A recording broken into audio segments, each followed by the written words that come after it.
Good morning, designers. So today we are looking into layers, layer masks, and layer properties.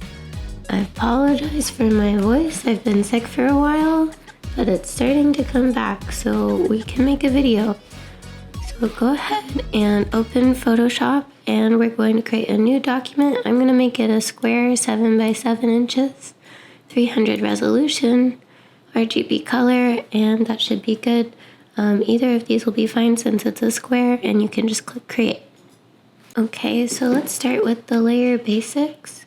So we always start with a background layer, and each layer on top of that is going to be like a new transparent sheet. It's almost like you were drawing on windows stacked on top of each other, stacks of glass. So you've probably played around with layers a little bit by now, but let's go ahead and experiment around. So I'm just going to draw a little bit on each layer, and I'll do a different color, and I'll do another color on this one. Okay, so we have our 3 colors and our 3 layers. So with the black layer, if I move it to the top, that one's going to be overlapping the other ones. So whichever one is higher in this stack is how it's going to appear stacked on top of each other on our canvas. And the good thing about this is also that when I want to erase something, I push the E for eraser. If I want to erase something on this layer, it's not affecting these other 2 layers. And you can see that this is highlighted here. That means I'm on the blue layer, layer 3. So when I make erase marks there, it's only going to appear on the blue layer and it'll reveal the layer behind it. When I erase on the black layer, it's going to make erase marks on here. It's not going to affect the layers behind them, and so on. Now, something that designers will struggle with when they get started is they'll start drawing on their background layer on accident, and they'll make marks on here, and they'll get really far on it, and then they'll go, oh wait, I need to move that over here, but they can't move it because they've been on their background layer. So always make sure that you're starting on a new clean layer. Okay, so let's talk about some layer properties. So let's go ahead and draw something on here really quick. So we have a few different options that we are going to see up here.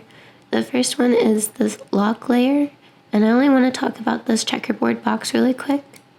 When that checkerboard box is turned on, you'll see this lock appear, and this stays highlighted. And what that is an alpha lock. It locks the transparent pixels you can see. And so what that means is when I'm drawing with any color, with any part of paint, it's only going to allow me to draw on the part that has pixels paint put down on it already. So you can see that I can fill in that whole area, and it's only painting on that section. It's not painting anywhere else. If I switch my color, I can paint with that only in that selected area. If I take this lock off, so I just click on it, or I could click on the lock itself, I can paint anywhere again. But you can see that it's not that it put a layer on top of it, it changed the color that was there. So I don't have the blue, yellow, and red anymore. I have this pink and red now. So that is the alpha lock. Let's also take a look at the regular lock button. So that's called lock all attributes. It also puts a lock over here, but you can see this is an open lock and this one is a solid lock. And what that's saying is I'm not able to draw on this individual layer anymore. So it always is going to create a new layer above it with the new Photoshop. I think that with older applications of Photoshop, it would have just created a new dialog box that says you can't draw on this layer, it's locked. But you can see it's always making new layers for me now. It won't let me draw on that original layer. Something else to note is that it won't let me delete that layer. So if I go to push the trash can, it puts a little pop-up for me. It won't let me delete a locked layer. I have to unlock it in order to delete it. The next thing that I want to talk to you about is opacity. So if I draw on a few different layers, you can see when I move these around, so I'm clicking on the move tool and stacking them on top of each other, that they are completely opaque. I can't see through them. But when I select the layer, I can go to this opacity tool over here on the left. Nope, on the right. And as I scroll that down, it becomes more see-through, more transparent. And that's for each layer. So with different opacity settings, we can see through them. We can scale that here with the arrow. We can type in a number. We can say, for example, 50%, or we can use the slider itself. So let's talk about selecting different layers. So I mentioned this earlier, but if you click a layer and hold shift and click any layer in the group, it's going to select all of the layers in between where you've clicked. So if I click on the background, hold shift and click layer 2, it's going to select up into layer 2. And that works top down as well. So if I've selected layer 3, I click layer 1, it's going to select everything in between there. If I hold Control or Command on a Mac, it's going to click or select only the ones that I've clicked.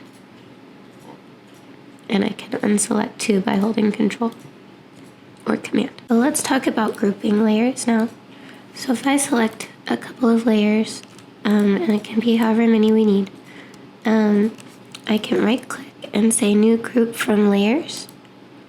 And this is going to give us a dialog box. We can just name it blue, pink, for example, or whatever you want to name it. And we'll just call that OK.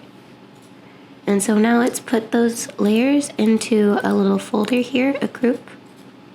If we turn on this eyeball, it'll toggle them on and off so that we can't see them. Or we can open that layer and toggle the eyeball on and off on those layers. The key command for that is Control G, G for group. It's also Command G on a Mac.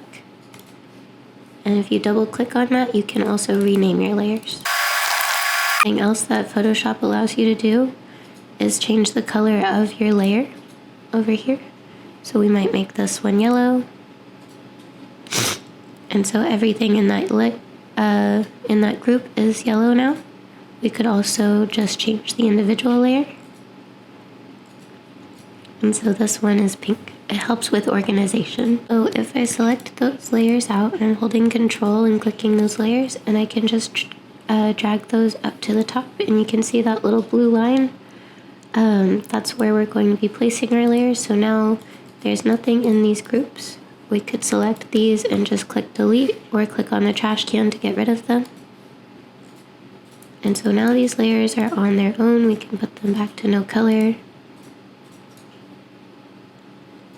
And let's just do a couple of key commands. So we already talked about Control G, grouping a layer. I'll do Control Z to undo that. We can also flatten layers. We did that a little bit before, but that is going to be Control E. So now you can see in our thumbnail that this is all one layer. I'll do Control Z to undo that too. If we want to flatten everything visible, you can see that there's no key command for that, but it's going to flatten everything that's there. So it goes all the way down to the background. If it were to flatten everything visible, it says it's going to discard those hidden layers. So you can see it got rid of the pink and, the yellow and green because I hid those. And lastly, the new layer key command is Shift Control N or Shift Command N on a Mac. So that's going to be this button right here. If we do Control Shift and N for new, it's just going to create a new layer for us. And we can do that as many times as we need to, as long as there's enough data in Photoshop to allow for it.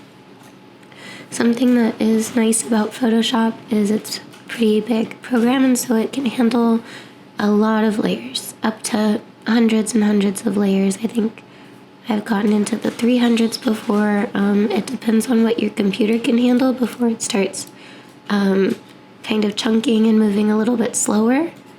But you don't have to have a certain limit most of the time. You're pretty limitless on your layers. Something else I want to show you guys is duplicating layers.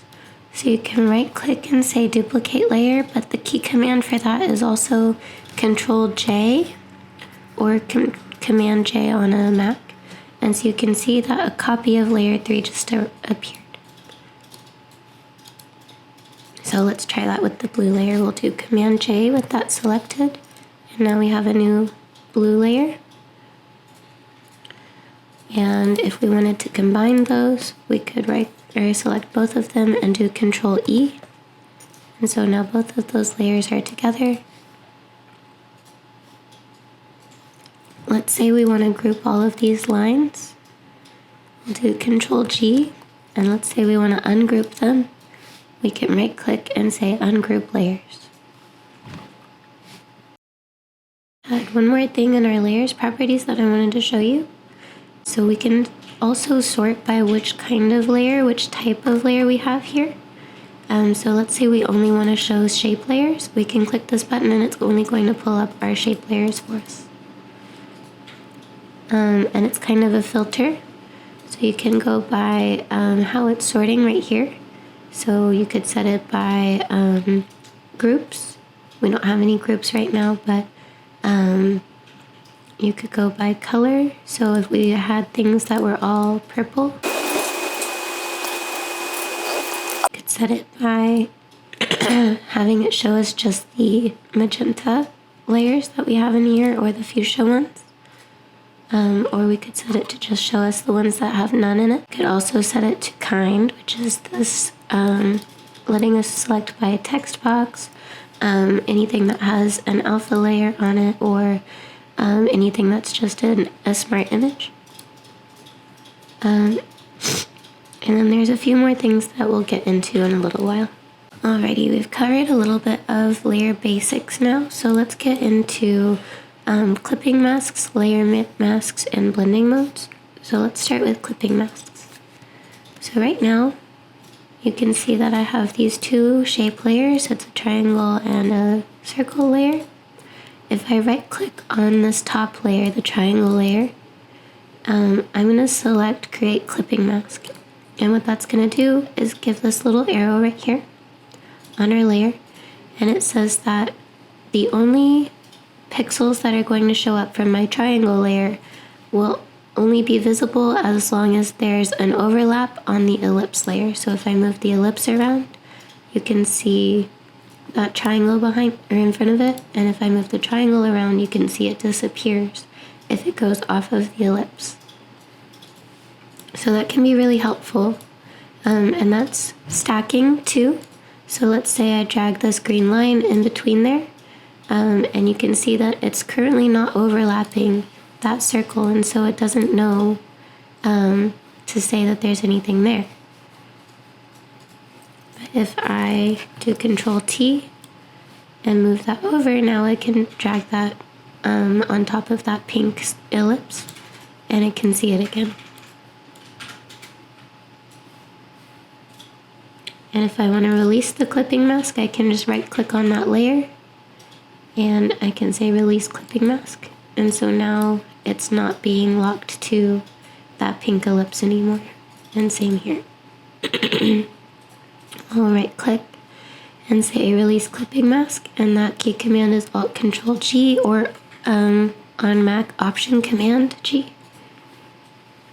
And so now I have that layer back. Alright, let's talk about layer masks now. So I'm going to move this green layer to the top, and I'll group everything else. Control G, and hide those. So we talked about layer masks a little bit last week, and basically what that is when we click this little icon, the square with the circle in the middle, it's going to give us a bit of a thumbnail on the right, and right now it's fully white, which means that I can see everything in the layer. And so with that, when I paint, it's only going to let me paint in black, white, or shades of gray. So even if I click over here into the red, it's going to set it to a kind of dark gray that would have been here. So let's set it back to black. And here's what that's going to do. When I paint with black, it's going to hide any section that was behind it.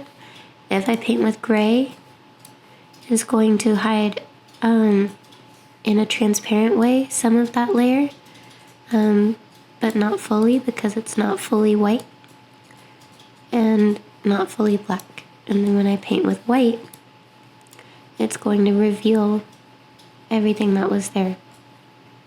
And so you can see what's happening over here too. If I unlock that, so let's paint everything out in white really quick. And we'll set it back to black. And we'll paint something in black. Now if I unlock that link, that means I can move this thumbnail around. So it's hiding whatever was behind that now. If I lock that again, then I can't move that thumbnail around, but I'm moving the whole layer, including the mask, around. I can invert that by pressing Control-I or Command-I on a Mac. So you can see now everything in black is hidden, everything in white is revealed still. So just that smiley face is visible, and if I press Control-I again, it's going to reverse that. If I press Control as I click on the thumbnail, it's going to make a selection of just what was in black there. And I can do that also with the layer itself. So if I hold Control and click on the thumbnail, it's going to select all of the pixels that are visible and being used in that thumbnail, including what's in the mask. So let's try doing that with some other layers. I'm going to do Control-D to deselect, and let's go to this B layer. So if I hold Control and click, it's selecting just what's in that B. If I hold Control and select multiple layers at a time, multiple thumbnails at a time, Control and Shift, then it's going to select anything that's in there. And I'll add a new layer, and let's go to the paintbrush and draw with red this time. And so now I'm on a new layer. I can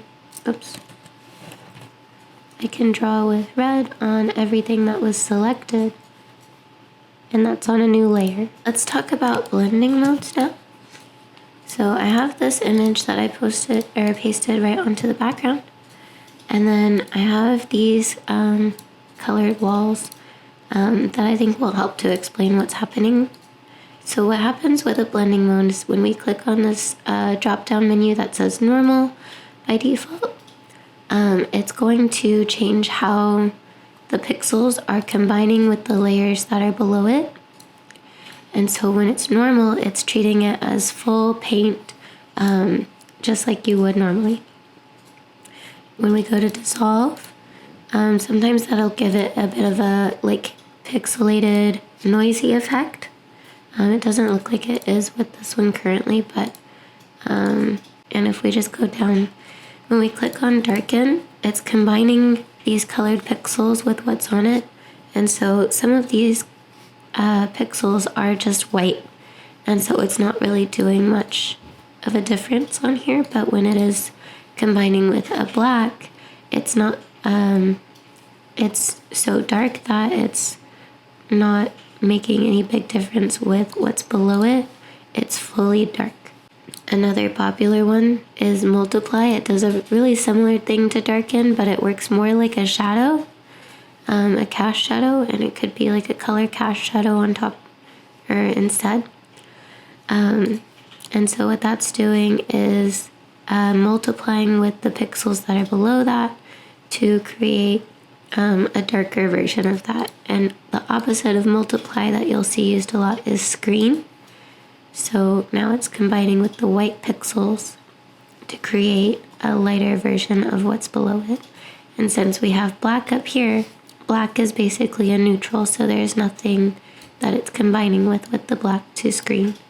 I think that the best way to go through these is to just test them out yourself and kind of see how that is reacting with what's below it. We have color burn, linear burn, darker color, lighten works like the opposite of darken. We did screen already. Color dodge is going to make a brighter like bloom effect with whichever colors that you're using. Linear dodge, lighter color. Overlay is really popular. People use this a lot of the time to cast a colored light onto something.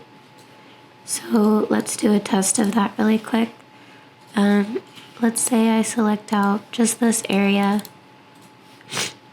and fill it in with a warm, kind of orangish. It's set to normal. You can see that it's just putting that orange color on top of it, but when we put it to overlay, you can see that it feels like a bit of that orange light almost with the opacity with blending modes, and that can help to create your scene, but I want you to try out overlay. Let's continue. So we have soft light. It works really similar to overlay, but a little less intense. Hard light is kind of the more intense version of that. Vivid light and linear light. Pin light. Hard mix. Difference. Exclusion. Subtract.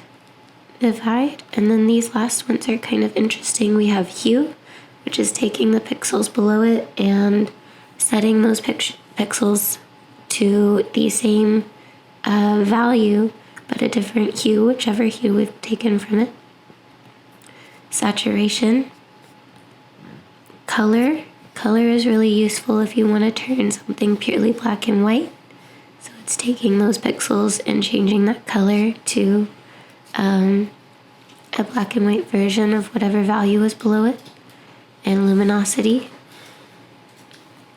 And I think that the most popular ones that you'll end up using are going to be multiply, screen, overlay, maybe some of these light ones, and color. And then normal, obviously, by default. Post a link to this, but there's a really great page called Blending Modes Explained by the Photoshop Training Channel. And it has a description of every single type of blending mode. Okay, I took a break to get some tea, so maybe my voice will sound a little bit better. So I downloaded this mock-up online from dz.com, and I want to show you what a smart object is. So they went through and named their layers, which is really nice of them, and they've created this mock-up for us. And I just want to show you what a smart object is. So when you look at this icon right here, that's referring to a smart object. And so when I double click on it, it's going to pull up the image that was there already. And so you can see that this little green grid matches what's on this book here. And so what that means is anything that I put on this layer and save to it. So let's add, for example, just a pattern. We'll do this fruit pattern. So any pattern that I create on here, I can save. And when I return to my book mockup, it's updated onto the book. So we could say, let's add just a solid color. We'll do this green, and then we'll add a text box and make it pink. And we'll say, yeah, just the fuller text. So if I save it now, it updates and puts it on the book. And since I didn't save it, didn't move it, but if I Control S again, it saves and moves it over a little bit. A good way to do this is to arrange it vertically. So I went to Window, Arrange, and 2 up vertical. That way I can see what I'm doing over here from my Smart Object layer and how it's going to change over here. So let's hide all of this again, and maybe we add a box here. Maybe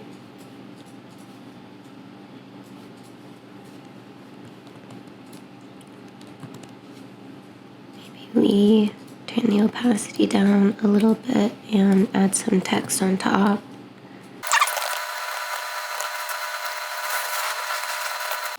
And so every time I save it, it updates on our layer over here. So let's say you want to create your own smart object.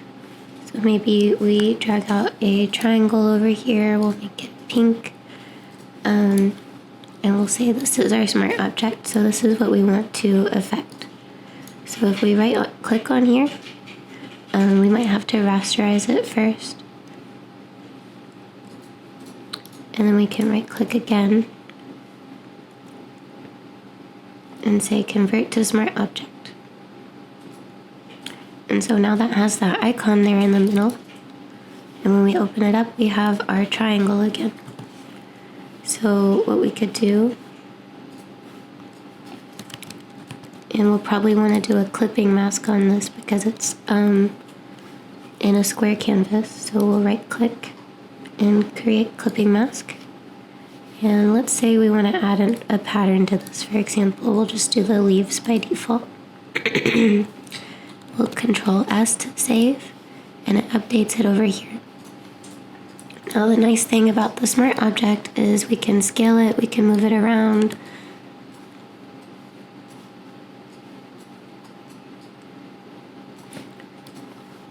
And whatever changes we make over here will still show up.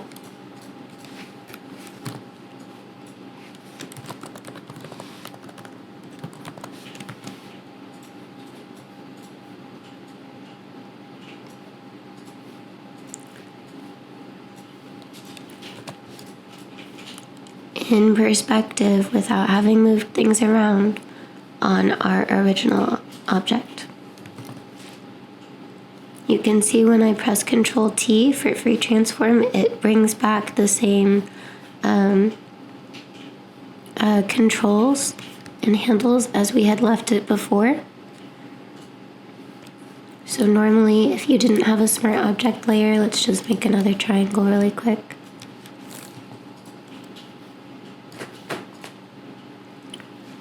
And we'll rasterize it. So normally, if I were to move this around, Control T, and distort it in some way, first thing, you can see these pixels start to appear. And the more that you move it around, the more those are going to come up. And second, when I press Control T, you can see, keep in mind that this is that angle that we're leaving it. So when we click check mark and press Control T again, it resets it back to here. But with a smart object, if I do Control T, it's still in its original settings. Yeah, I want to show you some adjustment layers. So if you don't have this tab, I want you to go to Window and click Adjustments to turn that on. I won't show you all of them right away, but I do want to go through a few of them. So I pulled in this bird image so that you could see how it's taking effect on them, but it has effect on anything that's in the layer stack below it. So the first adjustment layer that I clicked on is this hue and saturation layer. And when I go into its properties, it gives me a few tabs that it'll let me change. So let's do the first one, this hue layer. And it's going to affect the colors of anything that's below it as I drag that slider across. With saturation, it's going to desaturate that color all the way to black and white, or all the way to full saturated, very vibrant. And then lightness, it's going to take things all the way dark or all the way to white. if you want to have it set to a clipping mask, you can click this button. So now it'll apply to only the bird image. So you can see now it's not turning the whole screen black. It's just turning the image of the bird black. If you want to turn that off, you can click that button again to release the clipping mask. Let's make some adjustments on here. So with this button, it's going to let you just peek to what it was before you made those changes, to what that adjustment layer was doing before. This button over here is going to be your eyeball. It's going to turn it on and off just like it would over on our layers panel. And this undo button is just going to reset everything that happened in our adjustments. And then you can delete it here or with the trash can from your layer box. The next one that we have is this brightness contrast. It kind of does what it says. So when you turn up the brightness, it raises the brightness on your image or lowers the brightness. And it doesn't give you a lot of control, and it just gives you this slider, but sometimes that's enough. It's all you need. We can also adjust this contrast, so it gives it higher or lower contrast. And all these tools down here work the same way as before.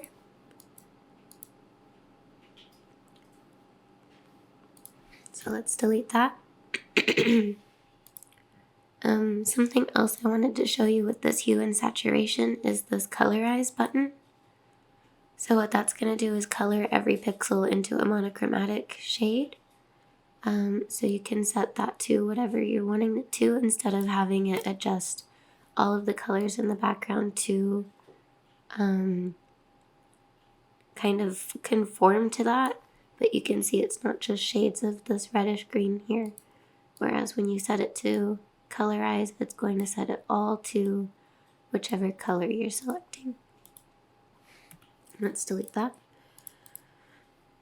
With curves, it's really similar to brightness contrast, except it gives you a little bit more control. So if you move this black here, it's going to give you a more darker version of that. And so what it's saying is everything that's dark in our original picture is set at 0. Everything that's white in our original picture is set at 100. When you move the slider, anything that was a 3 on the dark scale, anything that was a 37 on the dark scale is now dropping to black. So now that's your new 0. And then same for reverse, anything that was a 99 is now fully white. Anything that was nearly white is more white now. And so it gives you a lot higher of contrast, and it gives you these curves so that you can adjust those in the middle of the range also. It gives you a lot of control. And now I said from 0 to 100, but it actually goes up to 255, which is a little bit odd. But I just want to let you know that that exists. If you click on these points that you've added, you can click on delete and it'll get rid of those. You can also set this to red, green, or blue, so it's only adjusting the reds in your picture. Or it's only adjusting the blues in your picture. Or it's only adjusting the greens. And so obviously this picture had quite a few greens to begin with. Okay, let's delete that. Levels does a lot of the similar things. It gives you just without the curves adjustment, the kind of the graph that it allows you, but it does give you a little bit more control on where that midpoint is for your light and dark, and where those brightest whites are and your darkest darks.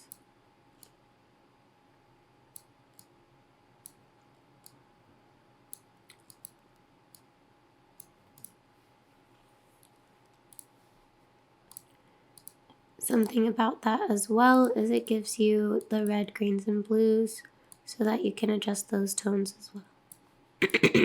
Let's Let's delete that. In hue saturation again, we have some nice presets, so we can go through those. I'm just going to click the down arrow so it'll set it for us.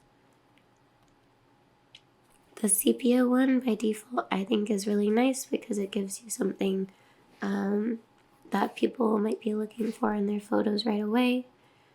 Strong saturation is pretty good as well. Just to show you what those look like. Let's go ahead and delete that again.